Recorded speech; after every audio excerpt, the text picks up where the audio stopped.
We moved in with Aunt Dana right after Mama died. Becca cried when the plane landed, and I just held her arm the whole ride to the house. I didn't cry much, not like everyone thought I would. I saved mine for when I was alone. Aunt Dana's house was bigger than our old place, but it smelled like onions and candles, and she always whispered like someone might be sleeping, even in the middle of the day. She gave me the upstairs room, this sunflower room, she called it, because of the old yellow wallpaper that peeled at the corners like dry petals. It wasn't a bad room, just off. I was supposed to have a birthday party on Saturday, my 10th one. Becca promised she'd decorate and make cupcakes. But that morning, the thunder started. Aunt Dana said no one was driving in a storm like that, so we canceled. Becca felt bad and said we could still hang balloons in my room and pretend it was a party for two. We blew up 10 balloons, pink and yellow ones. We stuck them up with tape, some on the windows, some around the corners of my bed, and one right above my pillow. We made up a game where each one had a wish inside it, even though there wasn't actually anything in them. I remember lying there that night, counting each balloon like they were sheep. 10 balloons, 10 years old, 10 fingers pressed together under my chin while I whispered goodnight to Mama. The first balloon popped at 2:17 a.m. Not just a hiss and deflate, pop. Loud, like a clap in the dark. It came from above my head. I sat up and looked. The balloon over my pillow was gone. Not fallen, gone. The sticky bit of tape was still dangling. I turned my head and stared at the second balloon, the one over the closet. It bobbed once. Just once. Then another pop. I yelped and scrambled backward, but my bed jerked under me, like it had been nudged. Not by the floor, by something under it. "Becca," I whispered. My voice cracked. The room was too dark. I hadn't turned on my night light because I'd wanted to look more grown up on my birthday.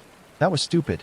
I sat there, shaking, heart jumping in my ears, watching the yellow balloon by the desk drift down, slow and lazy, like air didn't exist. It hovered near the floor. Then pop. I screamed. Aunt Dana didn't come, but Becca did. She burst into the room, hair all messed up, eyes wide. "Marley," she said. What's going on?"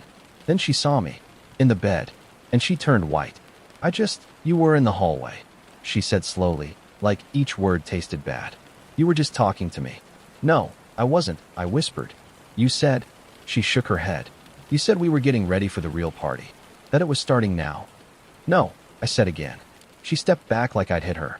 Then she looked around the room, at the pop balloons, at the bed, which was crooked now, at the one last balloon, white, and floating in the corner like it had been waiting. "That wasn't you," she whispered. Later that morning, Becca showed me the hallway light log on her phone. "It's an old house," she said. "Aunt Dana had the motion sensors installed because the doors creak so bad. There were 2 entries from last night. One at 2:15 a.m., one at 2:18. The first one was listed under hallway north motion detected. The second was Becca, upstairs movement. The cameras didn't save video. Aunt Dana said she didn't like feeling watched." I said nothing, because I remembered something worse. When I finally got out of bed that night, after Becca had sat with me for an hour and I'd nearly fallen asleep again, I stepped onto something wet. A piece of pop balloon. Pink, but soaking. Not with water. Not from a leak. It smelled like iron. Like Mama's hands after she cleaned my scrapes. 2 nights later, the white balloon was still floating. It didn't move, even when the windows were open. Even when the fan was on. Becca wanted me to sleep in her room. Aunt Dana said we were just grieving, that the brain makes shadows when it's sad. She said she'd speak to someone, which I think meant a therapist. That night, I dreamed I was sitting in my closet, but I wasn't scared. In the dream, someone was outside the door. They knocked once. Then they whispered, "Open up." I made a wish. The next morning, Becca screamed when she saw my feet. The soles were red and raw, like they'd been rubbed against gravel. The skin under my toenails had small gouges. Aunt Dana thought I'd done it sleepwalking. I didn't remember walking at all, but the closet door was open. And all the balloons, every single one, even the ones that had popped, were lying in a perfect ring around my bed. Except for the white one. It hovered just over my pillow, silent and still. I stopped going to school after that. Becca kept waking up in the middle of the night, saying she heard my voice in her closet. Aunt Dana started sleeping downstairs with a kitchen knife tucked in her bathrobe. Nobody said the word haunted, but nobody said normal either. I started tracing the wallpaper with my finger. The peeling parts. There were lines I'd never noticed before, drawn in pencil, maybe long ago. Lines that circled the corners, arrows pointing to the floorboards, and names. Not mine, but some looked familiar, like kids I saw in class. Or maybe in the old photo album Aunt Dana kept in the hallway cabinet. 1 week later, Becca left. She said she couldn't take the house anymore. Said she saw someone watching her from my window. Except I'd been in the kitchen. Aunt Dana tried to cover the windows with towels. It didn't help. That night, I found the white balloon in my closet. It wasn't floating anymore. It was pressed against the floor, as if something invisible was holding it down. There was writing on it now. Not marker. Scratched in. 11. I haven't told Aunt Dana. I don't think I need to. She doesn't go near my room now. She pretends everything's fine. Keeps saying the grief takes time. But I know better. Last night, I saw the balloon move by itself. Not up or down, toward me.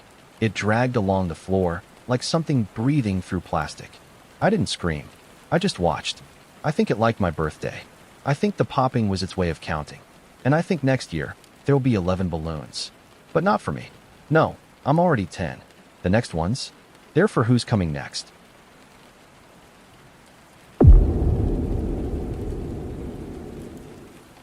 My 10th birthday was a Halloween sleepover.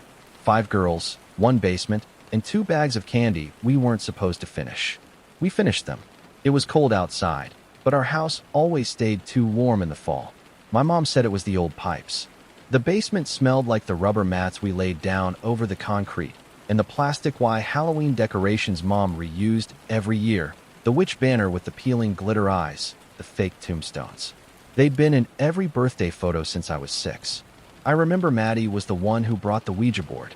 It was thin cardboard, barely bigger than a placemat, and looked like something from a dollar store, because it was. That thing's fake, I said, pretending not to care even though I kinda wanted to. It doesn't have to be real, she whispered. We just have to treat it like it is.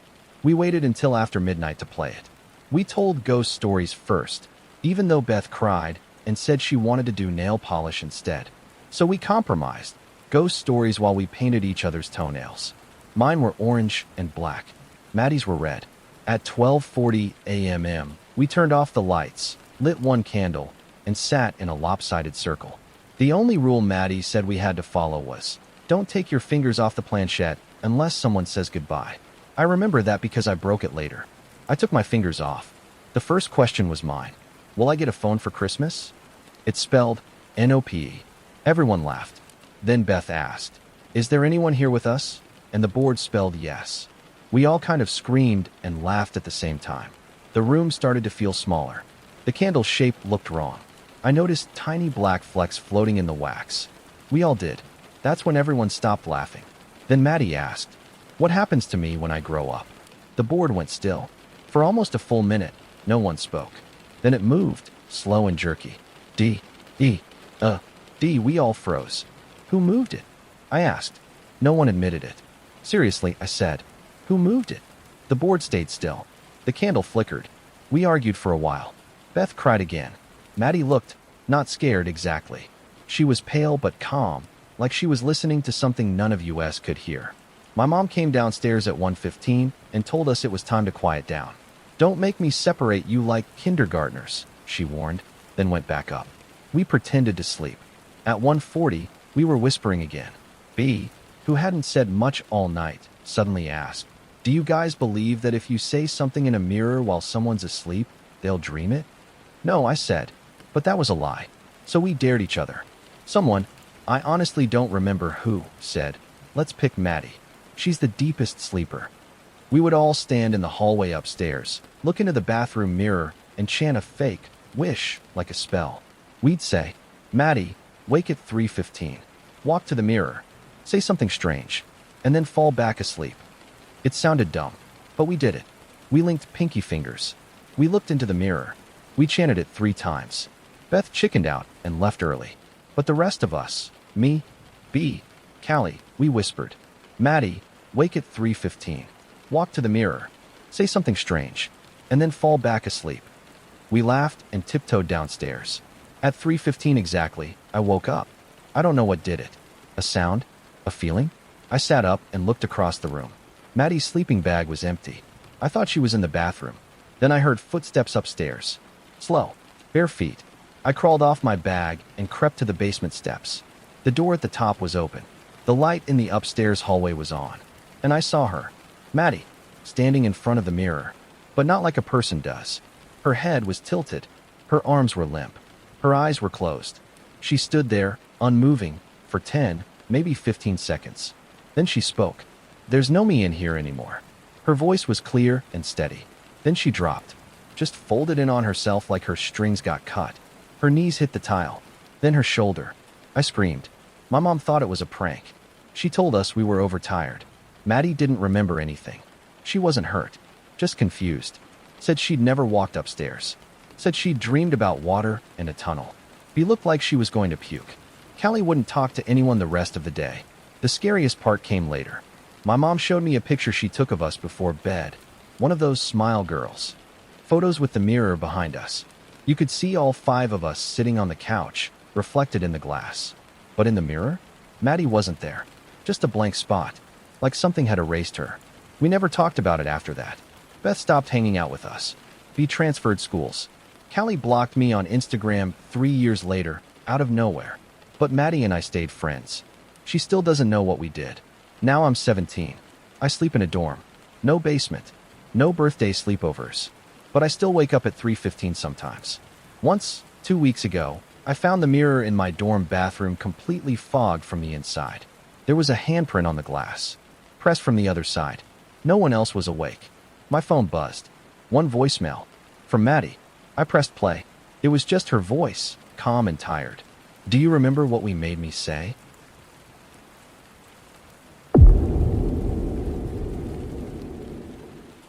I didn't want to go to Trevor's birthday. I barely knew him. We had one class together, and he never talked to me unless we were stuck as lab partners. His mom invited the whole homeroom, and my mom made me RSVP because she thought I needed to get out of my shell. So, on a Saturday afternoon in May, I found myself in someone else's backyard, sweating through my shirt while kids screamed around a bounce house. The kind with bright mesh walls and red plastic corners that reeked of feet.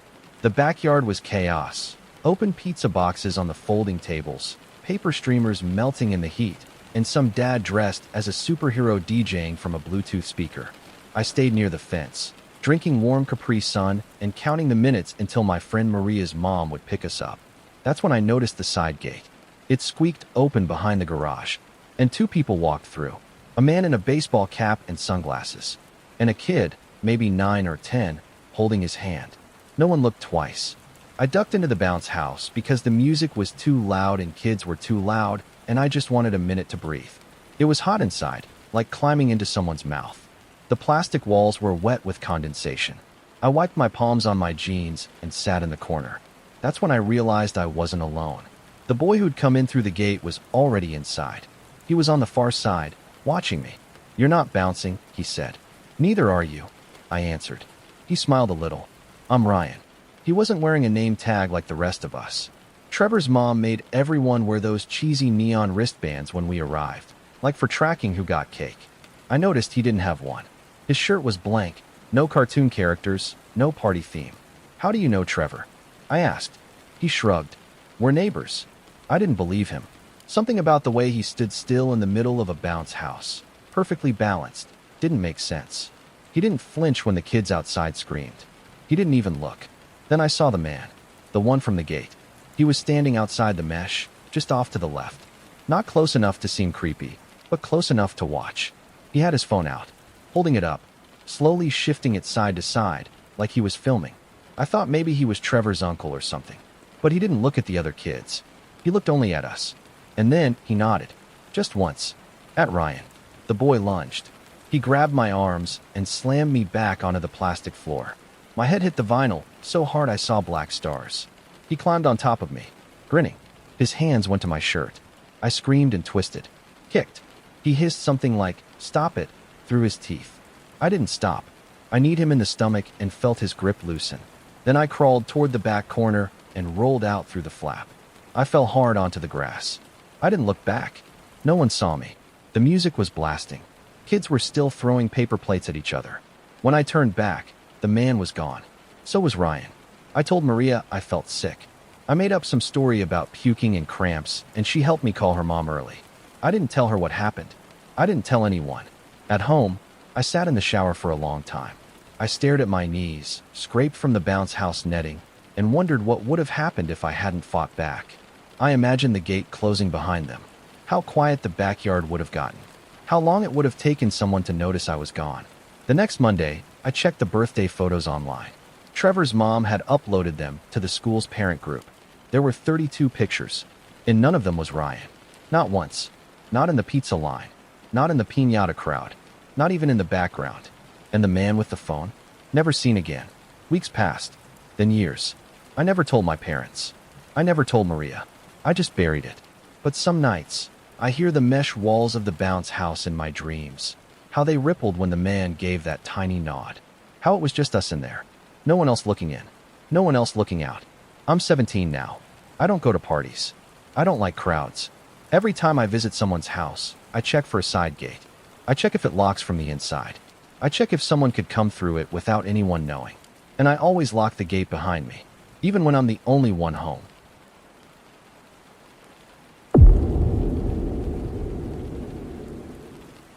I didn't want a house party for my 17th birthday. Too many people. Too many shoes in the hallway.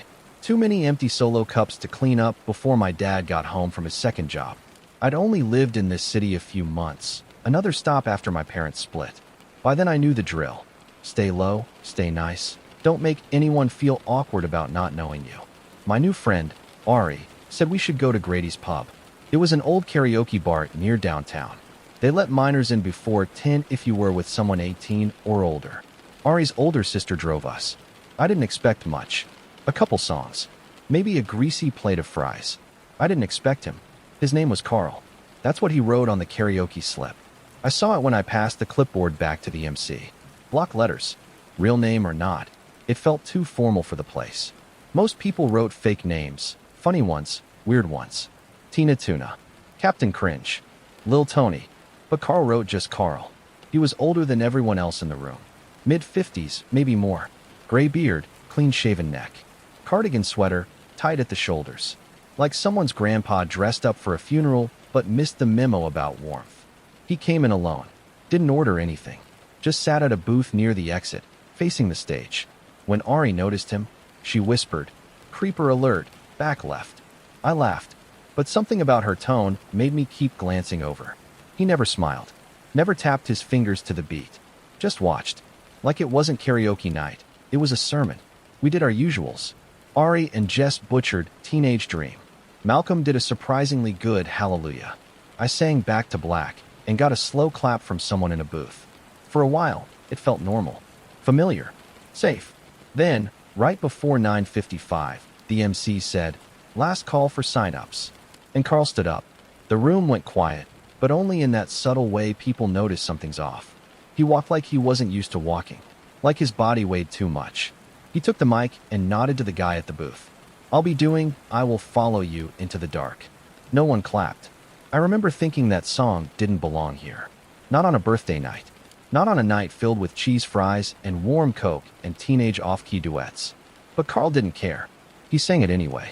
His voice wasn't good, but it was raw, like he was pushing the sound out through a lump in his throat. The words shook. Not the notes, the words. Like each one cost him something. Halfway through the second verse, he closed his eyes. By the final chorus, the whole room was dead quiet. No laughter. No phones out. No whispering. When he finished, he didn't bow or smile. He just put the mic down, turned, and walked out. Didn't look at anyone. Didn't glance back. Didn't even pause when the MC said, "Thanks, Carl." The door closed behind him like the sound of a lid. Ari looked at me. "What the actual hell?" Jess said, "Was that performance art?" I didn't answer, because in that moment, I wasn't thinking about the song. I was thinking about how Carl's eyes had scanned the room once before he sang. Not like he was looking for someone. Like he was saying goodbye. 2 weeks later, we were late to rehearsal. I'm in youth theater, was anyway. The community staged 2 blocks from Grady's. That day, police blocked off the end of Carroll Avenue, where some of the cast lived. Helicopters. Tape. News vans. Domestic situation, someone said. The next day, it hit the local news. A man named Carl, real name, Carl Drennan, had been arrested after police found his wife's remains in their garage freezer. She'd been missing for days. Neighbors said he told people she ran off to Vegas with a friend. Medical examiners put the estimated time of death at 2 to 3 weeks prior, right around the time Carl walked into a karaoke bar and sang like he was already mourning. I remember sitting at the edge of my bed that night, trying to remember his face.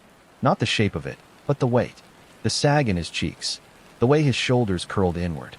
I remembered how he left without applause, how no one dared follow him. That weekend, I went back to Grady's with a screenshot of the karaoke queue from my birthday. I'd taken it on a whim to remember the order of our songs. There he was. Line 14. Name, Carl. Song, I Will Follow You Into the Dark. I showed it to Ari. She stared at the screen, then walked away to cry in the bathroom. People always talk about murderers being obvious. Creepy, sloppy, unstable. But Carl wasn't any of those things. He was quiet, polite. He waited his turn. He sang his song. He left. I'm 19 now. I'm in college. I sing sometimes, but never at bars. Not because I'm afraid of strangers, because I'm afraid of not knowing who's a stranger. Afraid of the man sitting alone who doesn't order a drink, who writes his name in perfect block letters, who sings something too honest for a room full of noise. I still have the screenshot. Still see his name. Sometimes I wonder if we were the last people who ever saw him try to feel human. The final line of his song still echoes in my head. I will follow you into the dark. I think he already had. And for one night, we gave him an audience.